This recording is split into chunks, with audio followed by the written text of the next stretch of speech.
Well, good evening, everybody, and welcome to this edition of the Demon Lamb podcast. My name is Andy, and joining me this week, once again, Super Mikado. Good evening, how are you? Oh, good evening. I'm very well. It's great to be back in the reflected glory of a victory.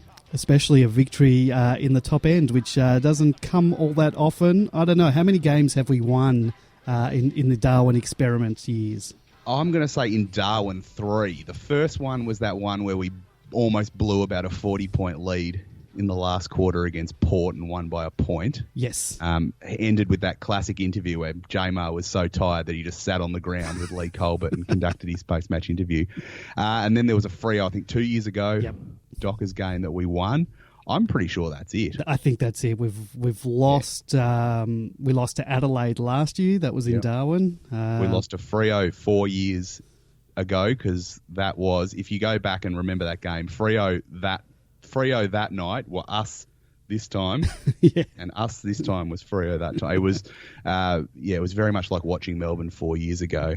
And we haven't had that much success up there. I think we would have lost to Port. Possibly another time up there as well. Yeah, I think we've played Port there a couple times. We've played but Port we got about $6 million out of it. Yes, so let's hope it's been spent wisely. Correct. So I think the scoreline I think flattered the Dockers. You'd have to say in the end, it could have very easily been 24 goals, 13. We would have won by 100 points. Yeah, absolutely. I mean, it was like a boxing match where one side was just punching the other one, and just couldn't get them to quite drop in the end. We were really just laying it into them. It was it was a very dominant performance everywhere, but converting the goals. I had quite a frustrating night. So. For the weekend, we went away. In-laws have a house in the Mornington Peninsula. We, being school holidays, we decided to take the kids away for sort of a longer weekend. I get up there and to find out that the Foxtel there has been disconnected. It was a bit of a mistake or something, but it was to the point where it wasn't going to be back online by Saturday night. It wasn't just a simple fix. So luckily, I have the Telstra deal, and I can watch the game. I've got one of those iPad Pros. I don't know if you've seen the screen. It's like the screen of the drive-in. They're quite big, but I'm not sure if you're aware. But if you watch on an iPad, the actual viewing screen of the football is tiny. It's iPhone size. Basically, I have that so you can't connect it to your telly and just watch it a normal game. That's right. They've got an Apple TV up there, but you cannot AirPlay to it. You can't even use cables to connect it. It knows that you're trying to not watch it on their small screen. They just won't allow you to do that. They've locked all that down in the app. But it's just ridiculous that you're watching on a big screen, but it's just iPhone size, and then it's got stats all around it. And what's really frustrating as well is the stats provide spoilers to the game that you're watching that's a few seconds obviously behind, because every time we were lining up for a goal, I could tell the result before I actually saw it. That is ridiculous. Yeah, that's where you watch obviously I would never watch a D's game, but when you watch someone else's game on the Foxtel Go on the computer, you can't have the tweet. You can't have Twitter on because you'll see people reacting before the actual kick, because it's usually about 40 seconds behind.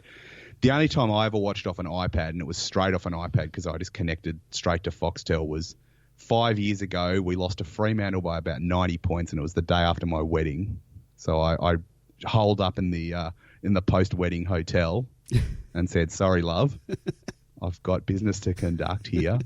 And watched us go down by 90 points to the Dockers at Subiaco. So that was an afternoon well spent. But that was a perfect experience. I expected it to go wrong at every stage because I wasn't even watching it on Wi-Fi. I was watching it on, I suppose, 3G at the time. But unfortunately, we got there and I had to watch the whole game. Yeah, that's not great. But it was just so frustrating, and I think I sort of forgot that the game was in Darwin and, it was slippery and humid. and I sort of thought, well, what's happening to us? We're dropping the ball. And then I sort of soon remembered that the conditions probably weren't great. Yeah. So I guess, some of the poor skill, because there was at times poor skill, and I think because we had more of the ball than they did, I initially was chalking it up to us playing terribly, but I guess you have to take those conditions into account. Well, I don't know if there's ever been a good game in Darwin. We've been... I've remembered one other, 2011, the last win before 186. That was in Darwin against Port Adelaide. I don't think there's ever been a high-quality game there. So it's ironic that we keep going on about, having to increase the spectacle and everything. Well, don't sell games to places that it's, like playing in Manila, because it's effectively, you couldn't put Richmond and Sydney there and get a good game out of it. You'd still get a rubbish game. So I think it's just a case of getting through it, unfortunately, by the sounds of the latest rumour and innuendo, getting through it for more years, and just what's the latest? What's the latest on that? The latest I saw that it was that the suggestion that it was an all or nothing proposition, and we wouldn't be able to keep Alice Springs and handball Darwin to a blockbuster GWS Gold Coast clash or similar. Yeah.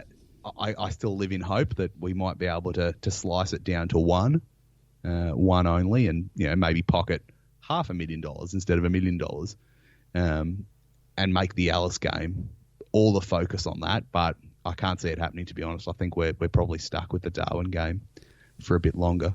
And what was also good about the Alice game, it seemed like we had the crowd for that one. Despite the fact that it's close to Adelaide, who we played, but it felt like the Darwin game. It felt like we were the away team. I think, despite they only had 7 goals, but every one of those 7 goals seemed to be a lot louder than our 13. So yeah, I think they had a lot of people go over for it. Look, it's one of those things where I guess the Northern Territory, we made $1 million and won by 155 points combined this year. But it's what happens this week that we look back on that and say, did it totally gas the players? You would like to think not, because they could almost coast through the end because there was absolutely no pressure coming the other way. It's not like they had to battle against a blockbusting Freo comeback in the last quarter or anything. But we'll see if they all run like they've stuck in concrete. Not that we're obviously the quickest side around, so you could probably argue that how would you tell the difference if they all look slow this week? But I think that's where it's going to be. We'll look back and say, my God, it's cost us the week after. Well, you still got to play in those conditions and play out the game, so it's still going to have some effect. You're talking about pace. I'm sure you're aware Billy Stretch was announced that he's injured, so we're going to lose a bit of pace there. I was quite impressed with Billy's game. He's been much maligned this year, and I thought he made a quite a nice comeback. Absolutely. I thought he was one of the better players, especially very early in the game. And it's just such a shame for him. Like, it's just that's just a classic Melbourne. Oh, it's a Melbourne, yeah. That's a classic Melbourne moment. Like, this guy comes back. He played one game earlier in the year, had a really bad game, had to go back to the twos, fight his way in, makes it through the game. Yep. Gets to training on Monday, goes, oh, geez, I've got a bit of a sore toe. Yeah. And next thing you know, he's probably out for the rest of the season. Those injuries from Melbourne players, we've got 7 games to go for the year. That's a 6 to 8. And how many toes? Tom McDonald had a toe injury. He had a toe injury. Didn't someone else have a toe? Frost. Sam Frost. Never saw him again after that. It was like they'd amputated it. He just disappeared for the next 15 weeks. So we have a shocking run with toe injuries. Yeah, we do. I propose amputation of all toes in the do it team. early. Do the Daniel Chick and just have them off. So they can't cause any problems. Sam Frost, you mentioned him. I didn't have a lot of stats. I'm looking at the stats now, but I was quite impressed with some the run of his off halfback. All right, Freo, it is Freo, but I thought he was all right. I thought they nailed all the selections this week. Came off, but Frost, I think not just the stats, but just look at the times when his opponent was pushing up to the wing or pushing outside the 50, and he was right behind them, always had the pressure on them, which is what I think we've really been lacking in the last few weeks. That player to really, with that quickness out of defence, to put the pressure on his opponent and get back up and down the ground. Like he's never going to be kicking 50-metre bombs down the wing that hit the target every time. But for just genuine defence and for being on a man, I thought he was really good. Again, yes, Freo's forward line was about as scary as our one the year Chris Dawes kicked 20 and led the goal kicking. And it seems, obviously I don't follow the fortunes of Freo and didn't know who 3/4 of their players were, but is Shane Kirsten a defender now? Yeah, I don't know. He seemed to be in defence a lot more than being a forward. And as we all know, random positional changes are about 1 out of 10. They come off, and then the other 9 is the first step to the end of someone's career. Exactly, but he probably was playing forward, but every time they got the ball, the player had to stop because there was not a player. Like at half back, there wasn't a player in front of them, and that was their downfall as well. Yeah, the old Bailey ball move of playing your forward line across the half back line. I thought Petrarca probably had, if not one of his best games for the club, if not the best. I don't think he's ever had 29 possessions before for us. Yeah, no, he was certainly strong. I'm baffled as to his goal kicking. If you remember back to his first season, he couldn't kick a set shot to save himself. His second season, he was kicking them from everywhere. Yeah. And his third season, he's gone back to not being able to kick them. So it's like, we know he's capable of kicking set shots. What's different in the last couple of years? Because he's just got no reliability. And thank God he obviously had a really good game other than that. So it's not like, the week before where Sam Wiedemann only had 7 kicks and 2 of them were missed shots at goal. Yeah. You got that benefit from Petrarca doing other stuff as well. So I definitely think it was a really good outing for him too. But, geez, they need to work on that goal kicking if he's going to be in the forward line. I mean, how good would his stats have been had he kicked? He's had 29 possessions and kicked 3 goals. Add to that the 5 tackles as well. Would have been, perfect stats. Yeah, exactly. And it's just a case of making the most of the opportunities. And we all know that's been our problem a lot this year. But our problem a lot this year has been getting the ball in there and not even generating a score out of it. Yeah. So to get the ball into someone's hand, 30 metres out, 40 metres out, and only to kick a point, is better than it bombing in and coming straight out again. But still, that's what we have to work on. We have to work on getting it into someone's hand. So when we do get it into their hand, we don't want to miss easy chances. And a lot of those misses were from set shots. It wasn't as if they were all sort of blazing away at goals. Some of these misses were set shots. I mean, can we blame this on the conditions? I don't. I'll try. Yeah. I guess let's look at what happens this week if we bounce back and kick 18-5 or kick 13-36 or something. We'll know one way or the other. Yeah, we're due for a sharpshooter game, but anyone else sort of impress? I mean, for me, Bailey Fritsch continues to just impress. An absolute lock for best first-year player. I think I said last week. Absolutely. I was very impressed with him. Obviously, Gawn was impressive. Oliver, 35 possessions. Oliver was definitely, I think, best on ground. Yeah. I did like Garlett. Well, he didn't do a massive amount, but what he did was good. His presence was good. Obviously, our forward pressure was streets ahead of what it had been in the last few weeks, and I don't think you could say he was single-handedly responsible for that. It was a team effort, but his contribution certainly justified them rolling the dice and bringing him back. Yeah, he had 6 tackles, which is great. Good stats for him because there's been times when he hasn't had the forward pressure there. I thought I was a little bit disappointed with him and Spargo maybe not being at the feet of the forwards, particularly when the ball was dropping. It was pretty hard to mark. So I was a little bit disappointed in that, but not to the point where I'm looking to send any of those guys back, to the twos for that. Yeah, well, I think it's a case this week. We've had weeks where everyone was jumping for the ball. Mm-hmm. We've had weeks where people were dropping the ball and there was no one crumbing it from them. Yeah.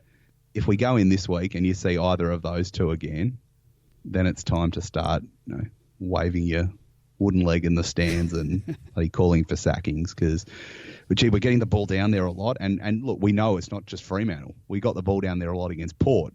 Yeah. We got the ball down there a significant amount considering the result against Collingwood. It's just we've just got to find a way to get some separation, as they say, on the forwards so that your Hogans and your McDonalds can get out and take those marks. And hopefully when the ball is not, dripping with sweat, they'll be able to clutch them better next week. But then, yes, like you say, we've got to have the crummers as well. If you would like to join us on the show, 03 9016 3666. That's 03 9016 3666 or Demonland 31 on the Skype. I'm impressed with the stat by D. Zephyr in the chat room that says we set a record in the AFL VFL with 50 forward half intercepts. Yes. That is, well, I don't know if that's on us or it's on Fremantle's absolutely dreadful performance. Well, there were some stats from the game that was about the Demon dominance. I'm just going to pull that up now. What did it say? The Demons. Yeah. Well, I think it was one of the biggest inside 50 differences of all time. Melbourne has been the stats darling this season, and Saturday's 54-point victory over Fremantle in the top end was no different. The Demons amassed 50 forward half intercepts, the second most recorded behind Richmond's 52 in round 10 last year, while their 78-28 inside 50 edge was the equal third biggest. Melbourne's 45 inside 50s to half-time was also the third most ever, and its 23 behinds were the equal highest in any game this season. And the equal 15th highest in Melbourne Football Club history. Oh, okay, well, there you go. The Demons' 41 shots on goal, including complete misses, meaning on the full, because we had a couple of those as well, are ranked behind only their 46 in round 8, and their 29 shots more than the Dockers was the second largest differential to the Giants' 33 in round 9. So, and you've got the table there of the biggest inside 50 differentials. Yeah. I see Geelong round 16, 2013. That was against us. Yes. Cardinia Park in pissing rain. And funnily enough, Geelong round 20, 2011, that was the week after 186. So Gold Coast managed to restrain the defeat to about 160 points, but via more inside 50s. So we lost by about 20 points more via less inside 50s, which says it all. Yeah. Geelong would have had quite the big percentage boost in those 2 weeks. That would have to be the greatest fortnight. Yeah. In a season where teams went out of their way to be extremely cruel to each other. I seem to remember Collingwood beat Port by about 150, and I think Hawthorn beat Port by about 160 as well. Yeah. Within the space of about 2 or 3 weeks. And there was also that season where Gold Coast was about 90 points down at quarter time against Essendon. And I thought, yes, the record is going. Someone is going to take our 190. And not only did Gold Coast survive, but later in the season, we went out and almost took it ourselves. Yeah. And then a weird year. That sort of reminds me of the grand final where Geelong broke the record that wiped our one away. Even though I despise Geelong, I was quite happy for them to do it. Yep, I've got nothing against Port, but geez, I was punting the Cats home that day to take the record away. We spoke about Clary. 50 brought up his 50 games this week. A couple of stats from. Do you follow Sir Swamp Thing on? I do. I like a good novelty stat. I love all of his stats. Most handballs after 50 games. Clayton's taken that out. He's quite a lot. He's over 120 23 ahead of Greg Williams. I reckon adjusted for amount of handballs in the game, Diesel's probably about 2 times ahead of him, to be fair. But on raw numbers, he's poleaxed him. But also, aren't games shorter these days as well? But that's true, moderately. For now, he'll never be beaten when the games are all 10-minute quarters next year and they're playing on 25-metre square fields. Yeah. with 12 zones. His record can never be beaten. Most contested possessions after 50 games. He's 4 behind Patrick Cripps. So there's two contemporaries. And then most tackles after 50 games. He's 3rd on the list, but only 8 behind Ben Howlett. And 5 ahead of Geordie McKenzie. Ah, there you go. I didn't even realise Geordie was on that list. Yes, well, I mean, with Oliver, it's been... I just keep waiting for it to go wrong. Like, we got teased by Gisberts, we got teased by Morton. Oh, no, well, they didn't do. But they were all these sort of slight, thin people coming into terrible teams. But I guess I've just been so broken by the hope over the years that I just keep thinking, oh, God, when's it going to go wrong? When's it going to go wrong? And it just doesn't go wrong. And I think part of that is that he's just got a sixth sense for football. Like, he'll know, he'll handball over his head, he'll pick it up and just dish out a handball. I don't even think he's thinking about what he's doing. He's just got that sixth sense for what to do that I think will be enduring. We've got a caller. Hello, you're on the air. Who am I talking to? G'day, this is Binman. Binman, how you doing, mate? Good, thanks. This talk of all statistics is...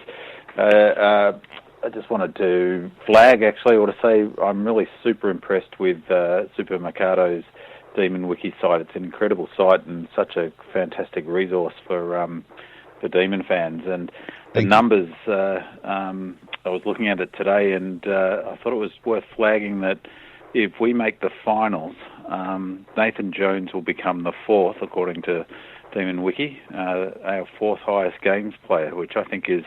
He gets a lot of stick, which I'm amazed at, really, given his what he's contributed to the club. He puts him up in rarefied air. And if we had played more finals over the last sort of decade, that would have obviously boosted him a lot higher in the rankings now already. It's just that he's coming off that low base with those extra games. That's probably left him, about 40 more games to go for the record, but he's definitely heading towards it. Well, I think he's 251, so if he plays the rest of the season, he's level with Stephen Phoebe, who must have played 10 finals. Yep. Robbie Flower, who played 3, is listed. I'm not quite sure how it's listed. He's 2nd, but with the 4th number on the list here, so it's quite a quirk on the farcical typo on my behalf. A deliberate typo. Let's go with that. Yeah, I mean... What is the current record of games at the D's? I'm just looking at now, 306 for David Neitz. So he should... Jones should end up beating that in his career, barring... how long do you think Jones has got? He's 29 now? 28, 29? Couple more years. Yeah, he should get that, barring any injuries. He's been incredibly resilient. I don't know that he's had any serious knee injuries. I think he's probably only missed maybe 20 games since he's started. So he's been one of those players that seems to not get the sort of knee or major... he had his injuries last year or the year before. But, if we play finals this year and hopefully the next 2 or 3 years, he'll give 306 a shake, I think. Yeah, absolutely. And look, I think he will, no matter what happens, he will quite easily eclipse Robert Flower for 2nd. Yeah. I think he'll easily go past that, and I'd back him to get to the top as well. How many finals has he played? Nathan Jones, he would have been lucky Just to play 2006. How many? 1 or 2 maximum. Fortunately, we have a list called most games played in finals that will allow me to look that up, and this is riveting radio, I'm sure. That's that I can behind Frank Bluey Adams, 22. He's played 2. 2. Same amount as Chris Lamb. Right, yeah, 2 that year. David Flintoff, Darren Cuthbertson, Alan Jakovich, John Howat. So and he had hair that year, so... Yes, he did. Warren Pickett. Yeah. If we do make the finals, and I don't like the F word still so far out, but if he does, he must have the definitely for Melbourne, in between games in between finals. So he played in 2006 and now 2018. You'd have a point there because there wouldn't have been anybody between the early 1900s and 1915. No, yeah. There wouldn't have been probably anyone to the next finals in the 20s was about 25. Yep. And then we've never really had, apart from the mega gap. Yeah. After 64, we've never had that big a gap since. Yep. So there you go. That's I'll take all copyright on that stat. And can I say how as much as I don't want anything good to happen to Collingwood, that I'm depressed at Lyndon Dunn's injury, given that he hadn't played a final at all. Oh yes, yeah. If we had to wear the misery of Collingwood being in the finals, that was something I was really looking forward to, him being out there. So it's a real shame that he's not only going to miss the finals, but probably a large chunk of next year as well. Well, let's hope There's Collingwood... a bit of an irony with Howe playing so well for them, really, is in exactly the sort of role that Lever's was playing for Melbourne, and that sort of floating intercept marking player, and we could do with Howe playing that role for us at the moment. But remember when he went to Collingwood and it was like, I want to be a forward, I don't want anything else, you've got to play me as a forward. And about 5 games in, they went, no, go back. And, it's been a success. So. But then took credit for because wasn't he playing that role at the D's before he left? He did a little bit. Well, he went the whole forward season, again, right at 18 months he was. But I loved how Buckley was credited for reinventing him at the halfback flank. So. Yeah, I remember he went forward right at the end again. But, there was a lot. I mean, that year there was a lot of switching around. Yeah. People just going from one end to the other just to see what might stick. Like an under-10s game. Yeah, just to see something might work. Just on that list of the top 10 game players for the D's, it's a really incredible list of fantastic footballers, and on Demonland I find it interesting the sort of Nathan Jones. Some people love him, but he does get quite a few critics about not performing in big games, and but I think it's quite, given what he's given to the club, it's I think pretty unfair criticism some of what he cops. Yeah, I'm a big fan of his, and you know what? When people have those criticisms of him, but oftentimes when we have those games where they say that he's not performing, the rest of the team's not doing much either. So you can't put all the blame on one guy's shoulders. Yeah, and I think, look, to be fair, his peak is probably a couple of years ago. Yeah. But he's still a valuable contributor. I don't expect him to be best on ground. I don't expect him to carry the rest of the team on his shoulders like he did 4 or 5 years ago. Think back to some of those midfields we had, and they were just like he was it. And there was nothing else. Now he's a role player. He's part of the group, and I think he does really well. And he's improved. Yeah, and I imagine he's improved his kicking. I reckon he'll go back into the back to fulfil that Jordan Lewis role in the twilight of his career. And those of us who have been critical of Jordan Lewis will go out of our way to be critical positive to anything that Nathan Jones does, even if he does exactly the same thing as Lewis did for 22 games in a row. We'll be like, no, nothing wrong with Nathan Jones. He knows what he's doing. Everyone back off. Because that's just the sort of blind loyalty I have to the man. Well, what did you think? Well, I can ask both of you. Jordan Lewis on the weekend. I wasn't very happy with the 50 metres penalty he gave away. Obviously, it didn't cost us anything in terms of the game, but it's not what you want to see from a leader. I think he's all right with the ball in the hand, but I think he's a liability with the ball not in the hand.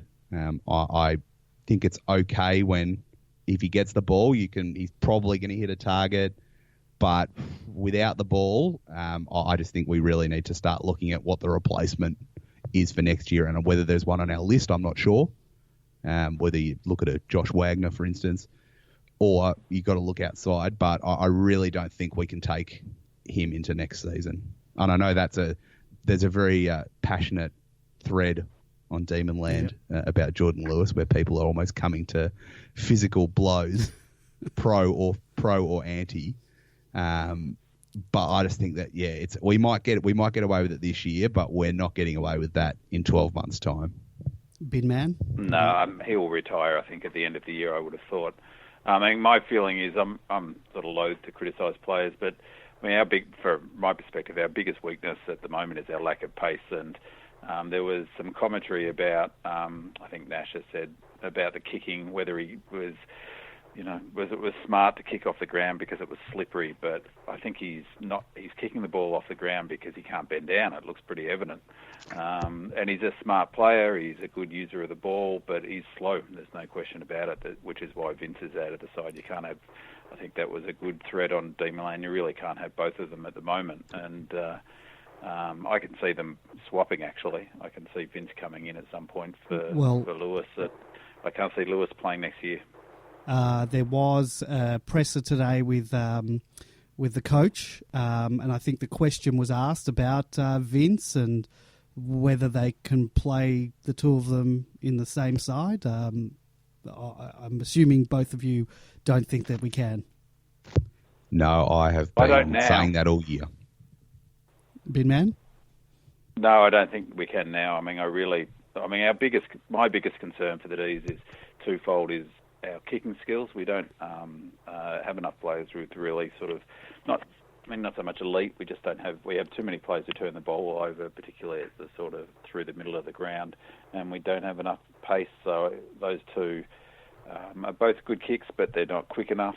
And I mean, there's talk about Oscar Baker, but his kicking doesn't look fantastic either, I have to say.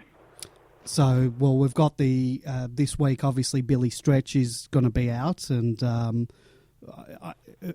would you bring Vince in, or would you go for a Baker that's got a bit of pace, considering Hunt isn't available yet? No, that's a good question. I really was so disappointed to see Stretch injured. I mean, I really was. I thought it was very tough for him to be dropped after that Richmond game. I really do. He had the pace. He's pretty neat with his skills. He doesn't miss too many targets. Yeah. I don't think you can I don't think you can have Lewis and Vince in the same side. We're just too slow, particularly on the G this Saturday. I think you'd need to almost look at someone like maybe it's the opportunity for Baker. I don't know, but we definitely need some pace. Yeah, I mean, you could have both of them. Vince could come back in for Lewis, and Baker could come in for Stretch. Yeah.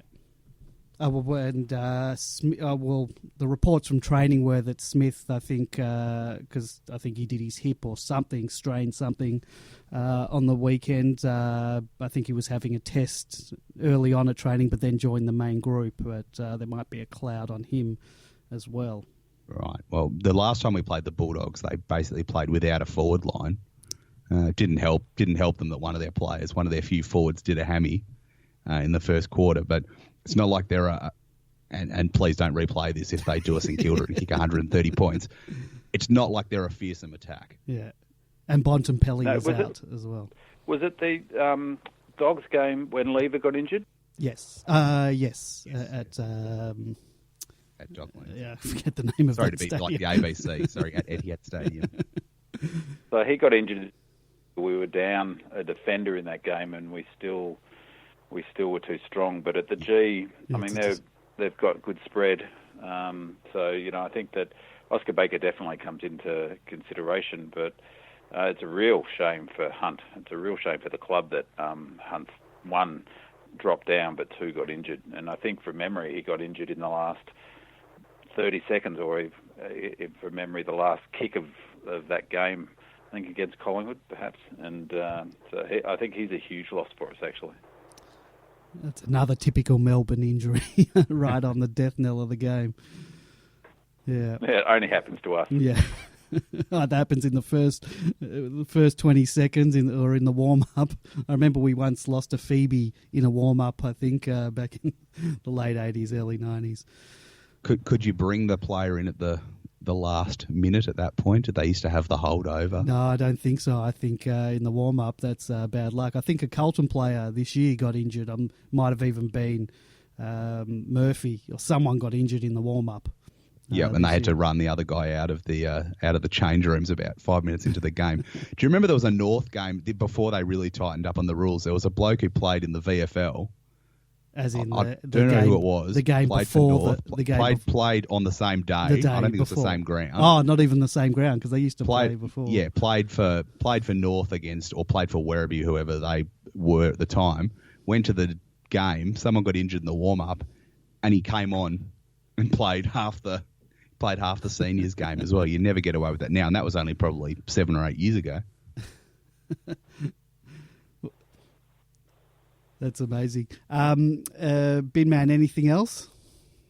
No, just the other question I've got is, of course, whether we'll make the finals, and it would be really terrible if we don't this year. I mean, there's no real way to sugarcoat it. If we don't make the finals, it'll be a huge kick in the guts for the club, I think, particularly, I mean, I wasn't thinking top 4. Well, if I'm honest, I probably was. But given that there was discussion about us being top 4, to not make the finals would be a massive hit. But I think some of the more sort of silly commentary on Demonland is around, questioning Goodwin and his future in that. So I think he's fantastic, Goodwin, and I think he perhaps is a little bit stubborn in some respects, but he gets paid the big bickies for that. So, I guess the question that I would, for the podcast is are we going to make the finals, and what are the implications if we don't? Well, I'm going to say no, but I still reckon we'll win 12 games. So I reckon we'll go 24-20 over 2 seasons and not play finals either time. To me, I reckon Geelong and Collingwood are past us now. I still think we can beat Geelong in Geelong, but I think they will qualify for the finals quite easily. I think it comes down to Hawthorn and North, and then maybe GWS and Adelaide. I think that's the battle for the last 2 spots, those 5 teams. We sort of need some other results to go our way as Absolutely. well, even like an Adelaide knocking off Geelong tomorrow night. Are they playing tomorrow night or Friday? Whenever they're playing. I was hoping the Bulldogs would have knocked Hawthorn off, but then I also didn't want the Bulldogs getting too cocky. I think we talked about it last week. There's a massive game in Hobart, North Melbourne, West Coast, where on paper you would say West Coast would probably win, but in Hobart, North play far above themselves. Imagine selling games to a place that actually benefits your team. So I think if North win that puts them in a great position. That is, we can still do it off our own dime. We win in Geelong, we win in Adelaide against the Crows. That puts us in a really good position. But I think if everything goes as the bookies would suggest it would go at the moment, I think we're going to miss out very unluckily, because there can't have been too many 12 and 10 teams except us last year who haven't played finals. And certainly I'm willing to put my life on a team that's done it 2 years in a row and not played finals. Our percentage, how is that helping us at all in your calculations? Providing we don't have a thumping loss to someone. Yeah, absolutely. Like I think versus North Melbourne versus GWS versus Adelaide. No, well, GWS GWS doesn't matter. They've got a 2 point. They've got the draw, of course. Yes, you're right. So they can probably tip us out by 2 points in the last round. Yeah. Look, I'm not saying by any stretch of the imagination that we're out of it. If we lose this week, I'm shutting the door and pulling the blinds down and walking out. I think the Geelong game is going to be an absolute 8-pointer. If we win that, we're right back in the mix. And then we want, unless you've got the philosophy that West Coast are about to bomb out, which if they'd lost last week could have potentially been in play. We want them to beat North. It's going to come. There's going to be a Geelong Hawthorn game in either the second or last round where we don't know now who we want to win that game. Yeah.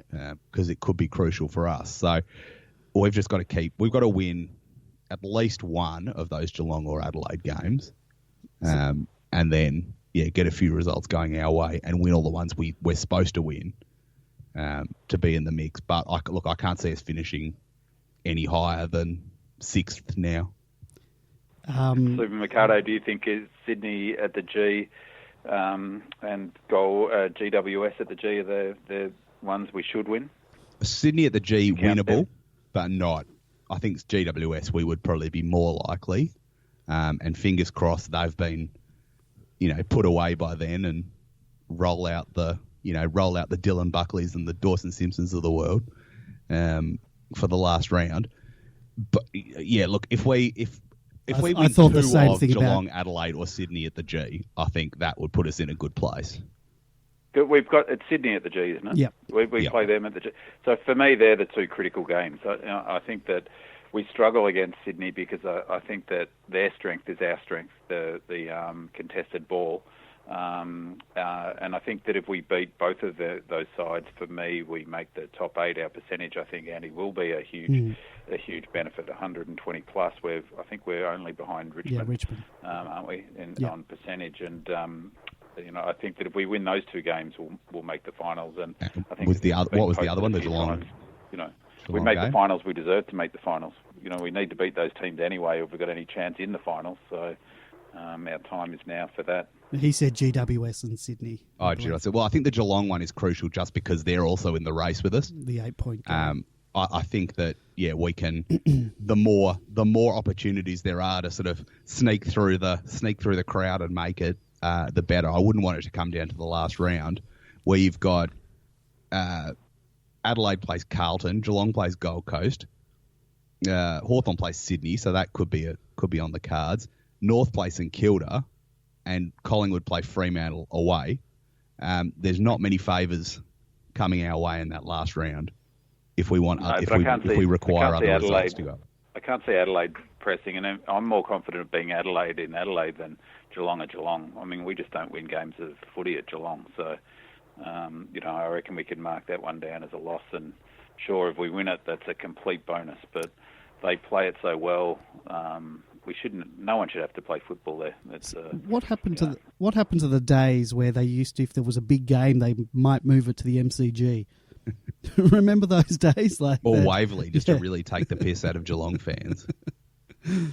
Because they used to do that when there was a big spectacle on. And I think Geelong got screwed a couple of times with that type of thing, where the games were moved. Well, maybe we can get a social media campaign going. 80,000 people at the G, and the AFL will buckle and play that game at the G. That'd be terrific.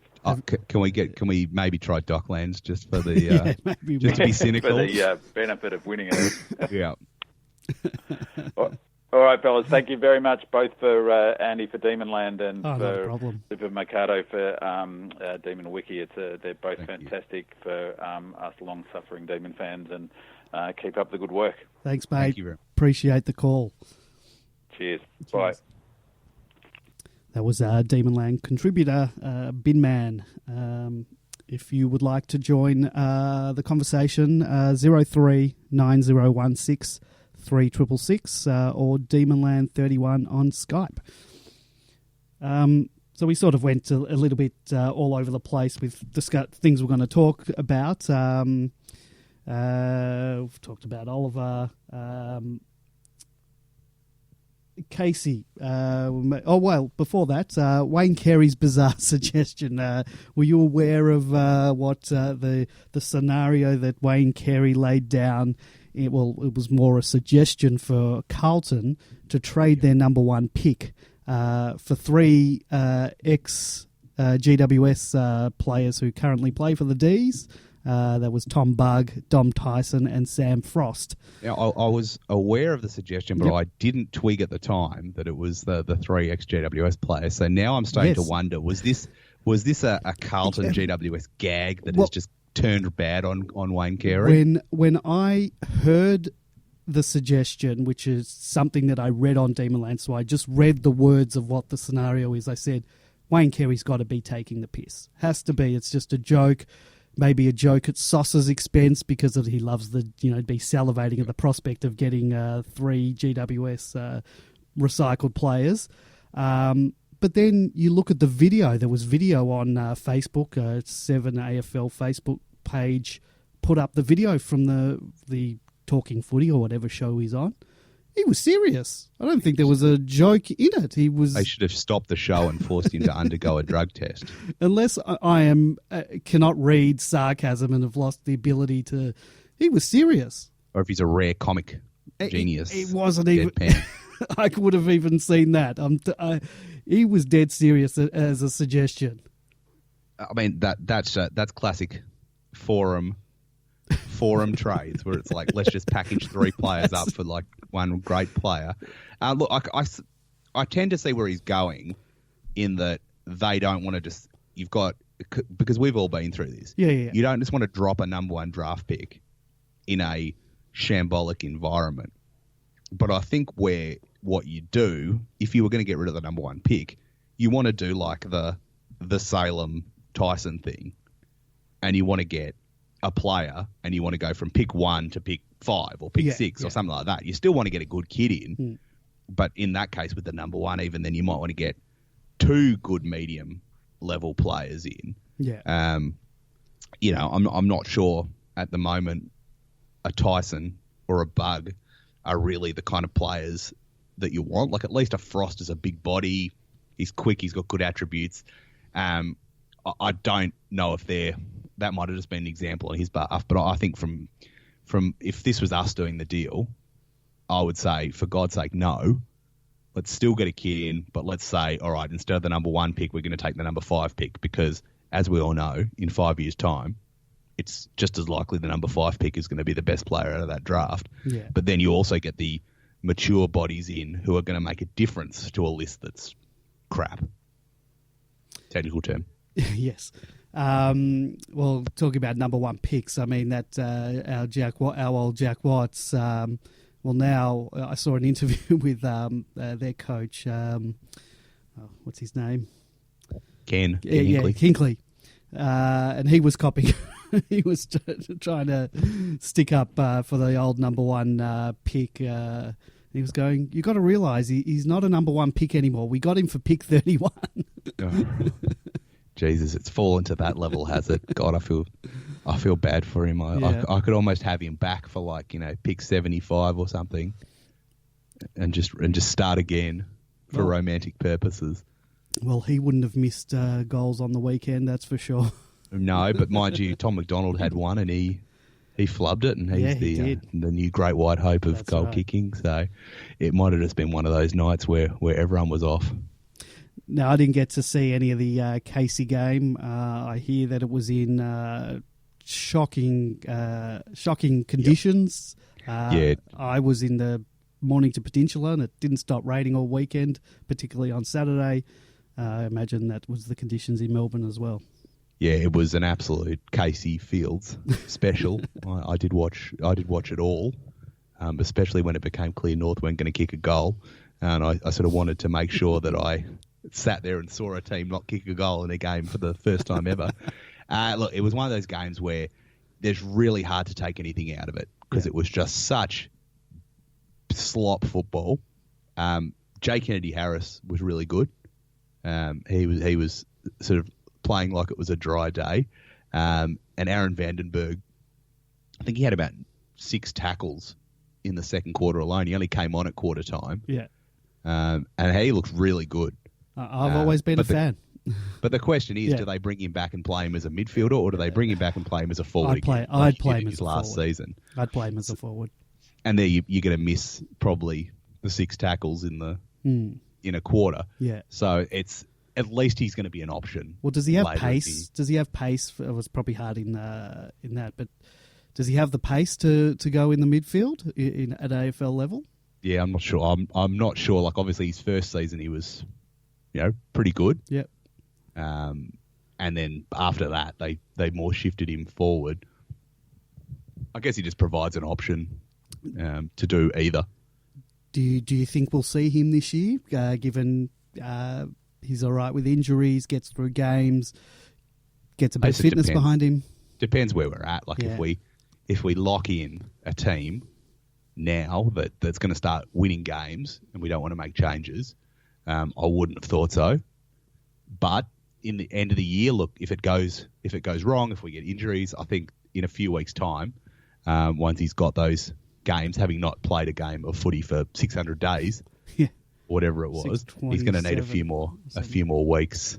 And I think Casey might have the bye next week, perhaps, or even maybe even this week. I don't know. They've definitely got the bye in the next couple of weeks.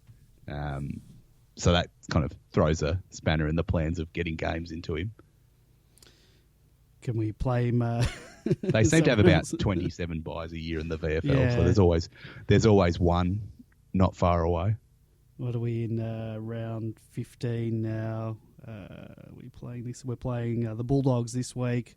Casey Fields at 2:00 on Sunday. If you want to get down, pissing down with sideways got rain. Geelong in Geelong at the GMHBA Stadium. It looks like we're playing before as the curtain raiser. So you're going down to Geelong that day? I'm pending. You got to double header it. Well, yeah, the last time I saw a double header was when we lost by about 300 points combined. And then the next week, that's when we've got the bye. So we've still got 2 games. That's good. Yeah. Get a couple more games into him, and then that option will be there. Yeah. But, yeah, look, if you've got someone who's capable of cracking in with tackles and playing like that, that's certainly an asset. And, of course, North was a team with a lot of AFL-listed players. It wasn't like, kicking the suitcase out of Coburg, who almost won their first game this week. I don't know if you saw what happened there. No, I don't. I saw nothing this weekend. That was tragic. Just as the poor, standalone clubs about to win their first game, the Medico just doing their job. That game? Okay, I did hear about that. I didn't realise that. Poor Medico just doing the job, trying to go to the injured player, run straight across the mark. And that got what? So that got a 50-metre penalty? And drew the game after that. Bastards. So, you have to feel for the Medico who was, saw the injured player and just went to them. Yeah, as you would. And at first when I saw that, I was like, that spirit of the game, you fool. But basically the guy was in the middle of his run-up. Okay. It wasn't like he was, or he'd started his run-up. Yeah, it wasn't like he just marked. Yeah, no. Took 2 steps back and the lady ran through. You could certainly argue that he would have been put off his kick by it. So, yeah, terrible luck. With a team like that where you don't know where the next win might come from, to have that happen to them was pretty unfortunate. But obviously good signs for them that they managed to take on Sandringham, who I think last time Sandringham played a standalone club, they didn't. Jack Billings have about 60 possessions. Yeah. So certainly much better performance there.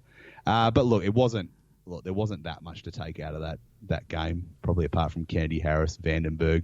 Vince didn't play. He went to Darwin. Yep. With the rest of the squad. Was he doing the VFL commentators? The last few weeks I saw they were at Williamstown when it was like Hurricane Katrina was blowing through. Then they were at Craigieburn when it was pouring down raining, and then they were at Casey Fields when it was pouring down raining. Yeah, but they're in a box; they're not standing. Well, funny you say that because on the at the Craigieburn, I can't judge the other two, but literally they were in like what is like a corporate marquee. Yeah, okay, so they were with just the front taken off it, holding microphones, standing up to the point where if you stood on the boundary line behind the goals, you could actually hear them commentating the game. That's like in the juniors, like under 16s grand final. There's always someone filming it, and then sometimes some of them have commentators, but they're usually just sitting at a table out in the open.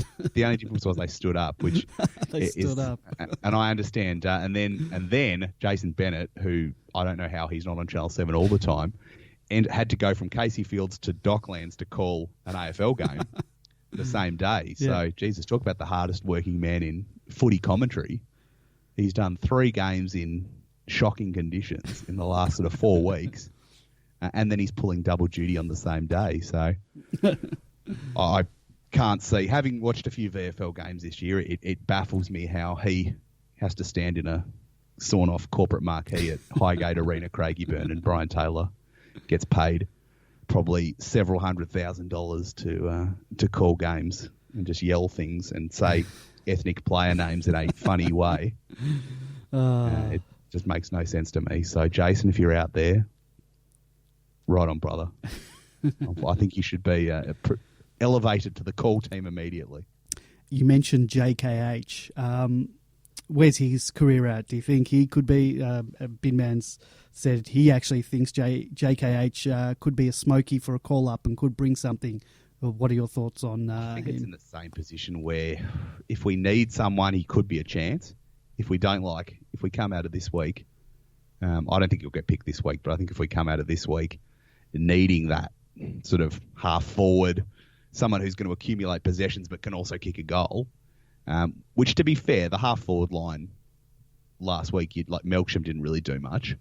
And Spargo was all right, but he didn't do that much. There could be an argument for it. I sort of can't see it happening, and I think it's probably curtains for him at the end of the year. Yeah, I would think so. Was his last game the Richmond game last year, the Anzac game, which I thought he was a little bit disappointing in. Which prompted that loony to write into the SEN and cut up his membership card. Based on his performance. Okay. I think it wasn't an entirely, focused on him, but he was certainly one of the highlight acts in the angry letter. I don't know if he played. I think he might have played one more after that last year. You'd think if he doesn't get a game this year, there's probably... Oh, yeah, I think certainly not. I think it's unlikely that he would... I'm pretty sure he's out of contract at the end of this year. So if he is, look, I wouldn't see why they would retain him. But in the end, he might go crazy in the last few weeks of the VFL and get himself another contract. He did come back for 3 games towards the end of last year. Okay. Couldn't have been 28 touches against Adelaide in Darwin. Okay. So he can get the ball. Yeah. So, look, probably, I don't know if he's going to fit in with us, but maybe that's one of your, Carlton people like that. Get him for a cheap price. Bundle in a fourth player. Behind him. Yeah, well, give us your second round pick as well. Give us the first and the second, and you can have him.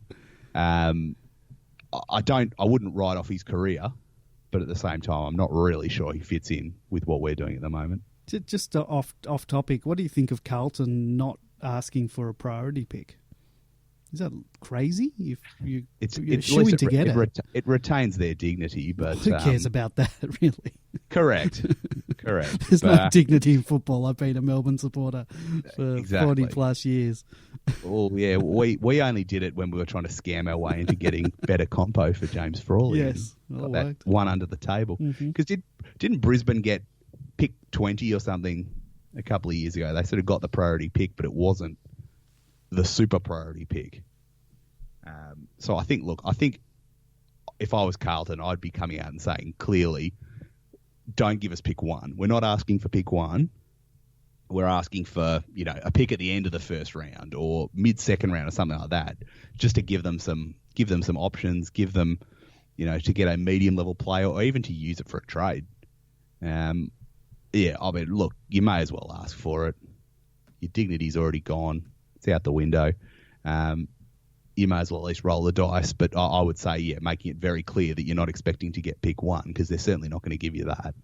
Yeah. If we didn't get 1 in our darkest hours, they're certainly not giving anything at the top of the draft again, especially now with future pick trading and things like that. People would arc up like no tomorrow if you added another pick in the first round. Yeah. So I think the best you could probably hope for would be, pick 19 or something like that at the start of the second round. But look, like I said, you may as well ask. Dignity is definitely very much out the window. Although there's still nothing, they're nowhere near as bad as we were at our worst. No. There was some ludicrous SEN article the other day, and I know SEN's second trade behind doing radio is doing shock jock web articles that point you to things with ads on them. for all over bins or all their other classic sponsors. But it was like, they're the worst team since Fitzroy 1996. No. And I was like, are you kidding? Like, we were a worse team than Fitzroy 96 in 2013. Like, adjusted for the fact that, our players were being paid and they weren't, training in a high school gym with the sheriffs knocking on the door outside.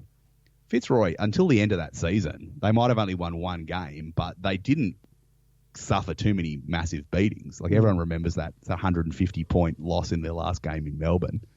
But they were reasonably competitive for the whole season. We were way worse than that in 2013. So it's just ridiculous to say that Carlton are worse than any team since 1996. There was a Freo team that didn't win a game for about 20 rounds. There was GWS in their first season, Gold Coast in their first season. Like, I think, the Carlton are struggling. I guess when you lose to the team just above you by, whatever they lost by, that's when the questions get asked. But I think they're in a pretty big hole. And I remember a couple of seasons ago, I thought, they're going to have a couple of seasons, and then they're actually going to come good. And it's not looking like that's going to happen. But I don't think it's probably a problem if Murphy leaves. Having lost Gibbs, you lose Murphy as well. No, didn't he re-sign? Did he? I thought he was going. There was talk about it. Either way, if he did, good luck to them, because if he didn't, they'd be in significant trouble, because they really are lacking. Apart from Charlie Curnow, who's in that sort of, we think he's going to be really good stage. Yeah, they're really just lacking excitement machines in that team to look forward to. So bad luck, sucked in Carlton. I know there's no Blues fans listening, so bad luck. I remember couldn't be happier. Nasty tweets by their cheer squad after we got bumped out of the finals last year. So stuff them. Carlton skipper Mark Murphy, it says could retire as a one after recommitting to the Blues for a further 2 seasons. Yes. Oh, there you go. Well, yes. Good luck and well done to him, I would say. Yeah. That's good news for him to be that kind of one club player, because that's the kind of player that in 10 years' time, even if Carlton never do anything in his career, it's like Nathan Jones. If we never do anything in Nathan Jones's career, people will be bowing to him on the street and we'll be forever grateful. Whereas old mate Jeremy Howe or someone, Collingwood fans will just kind of go and we'll go and he won't have that. Yeah. There'll be no one passionate about him in the future. So I think it's better off to stick with the one club. I agree. Injuries, we heard Billy Stretch probably missed the rest of the year. But other than that, our injury list, as it's been the last couple of weeks, is pretty light on. Jake Lever. the main event. The main event. Other than that, we've got a pretty full complement. So I guess that's good going in to the home straight. We've sort of talked changes. Any definitive changes from you? Obviously, Stretch out. I would have Vince for Lewis, but I think there's more chance of peace in the Middle East than Lewis being dropped. So I don't think that's going to happen. I would be open to Baker coming in, and I would be open to Neil Bullen going out, but with the understanding that I would think he would be back pretty quickly. Yeah. And Bug, I'm not hugely sold on Bug, but he was very good. He has been very good recently in the VFL, so he might have earned a go again. So I think probably Bug, Vince, Baker for Neil Bullen, Lewis and Stretch. But again, it ain't happening with Lewis. That's a pipe dream. Yeah.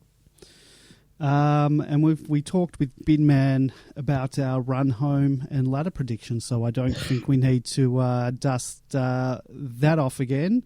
I forgot to mention happy birthday to the Melbourne Football Club, 160 years old, and I believe that you there's some controversy with you with the date. I dispute it. Yes. So what's the story? What does July? Was it the 10th?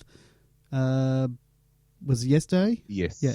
So that was the day that Tom Wills' letter got printed in Bell's Life in Victoria saying, I think we need a game for the cricketers to play in the winter. Okay. So celebrating Melbourne's birthday as that day is like celebrating the day your parents conceived you. Is that not the day I should be celebrating? Because that's the day I do, actually. Because the funny thing is, Tom Wills then didn't actually do anything. He said, we should do a sport, and he actually didn't do anything to start it. So it was a few weeks later. So I'm just looking at here. So the 31st of July, 1858 was the first scratch match by the players connected to the MCC. So you could have that as the date. And I know the club is very keen on claiming 1858. But realistically, a team called Melbourne played South Yarra in September that year, but it wasn't the Melbourne Football Club. It was what became the Melbourne Football Club, and it was the same people who formed the Melbourne Football Club. But the actual football club itself wasn't formed until, I think, March 1859. May 1859. Yeah, May 1859. So I would say that Saturday, 14th of May, 1859 is the correct date. But I will accept the argument of 1858, either July, the day of the first scratch match, or the September date where they played the long-lost South Yarra team. Well, so sorry to be a downer to anyone who was celebrating the birthday this week. I don't want to be one of those people, but I think, that's certainly not the date. But I was pleased to see that after the thread went up on Demonland that the MFC jumped in as well. Yes, they did. So after the thread popped up on Demonland, I actually put something on Facebook to say happy birthday, and it wasn't until later in the afternoon that the D's jumped on board with that. Yes, and I was pleased to see that their article was heavily influenced by the content of Demon Wiki. Heavily influenced, all right. Heavily. There was a few random facts and figures in that article that looked tremendously similar to the ones on Demon Wiki, but to be fair, the club has been good to me over the years in giving me access to their old photos and things like that. So I got no drama with them using the information on there. Often when I see in sad circumstances when an obituary goes up on the website, I look at it and it's like, I basically wrote this. Should get writing credit. Yeah, well, if anyone from the MFC is listening, it would be nice if you maybe just linked the site somewhere just to expose it to other Demons fans. It's not like, it's not like the blog. There's no swearing and there's no, cracking the sads about Jordan Lewis decking people and giving away 50s. It's a pretty, it's a pretty safe site that I'm sure the AFL is not going to crack down on you if you link to. And obviously it would be good to get that out to as many Melbourne fans as possible. But like I said, I'm happy for them to grab the content, because really that's all I've done over the years, is go around and sort of pull all the content in from old newspapers and all the sources I can find. But it was just a bit I thought it was a bit, when I was reading it, I'm like it's like it was basically summarising the entirety of Demon Wiki in about one article. I was like that's probably a cleaner summary of the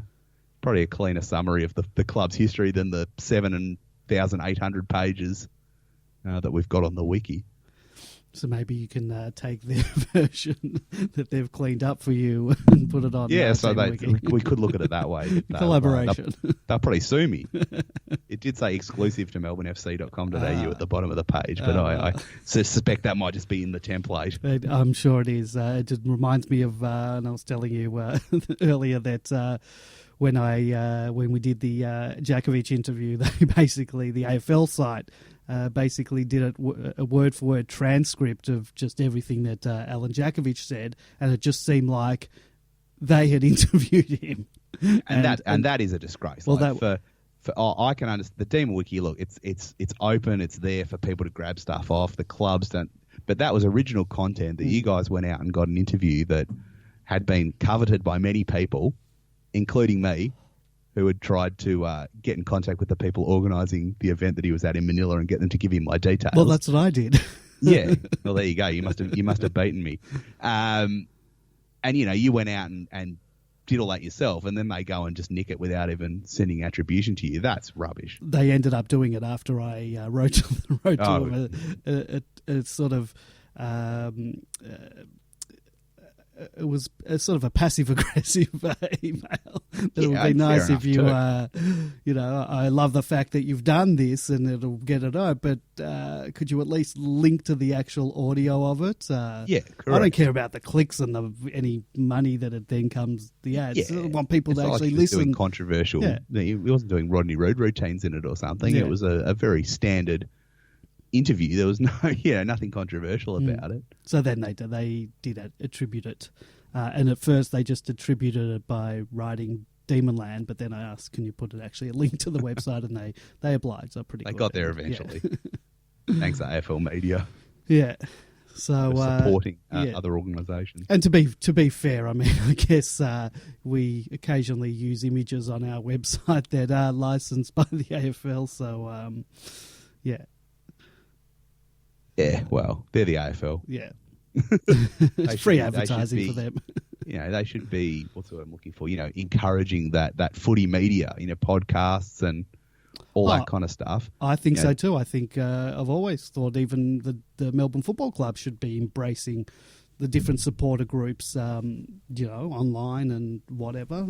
Yeah, like they do absolutely. With the and squad. Podcasts, I think you could pretty much tell from, you listen to one of them that it's not, the footy and racist chat hour or something like that, all the Melbourne podcasts that are out there, they're all doing what they're supposed to do. There's nothing dodgy going on. No one's defaming people on it. Well, look, it's always been sort of one of even just Demonland, the message board in itself, it's always been something that the club can't really endorse because obviously on there, and we try to moderate it, but people have opinions and strong opinions, and when you are losing, they're even stronger. And it's something I understand the club can't endorse, and I'm not asking them to endorse that because there is at times some abuse hurled towards players. And we try to, we want free speech, but we also don't want people just outright, defaming and bagging players. And look, I understand when it comes to players. It's like with my content. Like I wouldn't expect the blog to get any support from the club. Whereas Demon Wiki, I think, is a safe site that could get a link when they have a historical article or something like that. And it's the same with what you guys are doing, what the other podcasts are doing.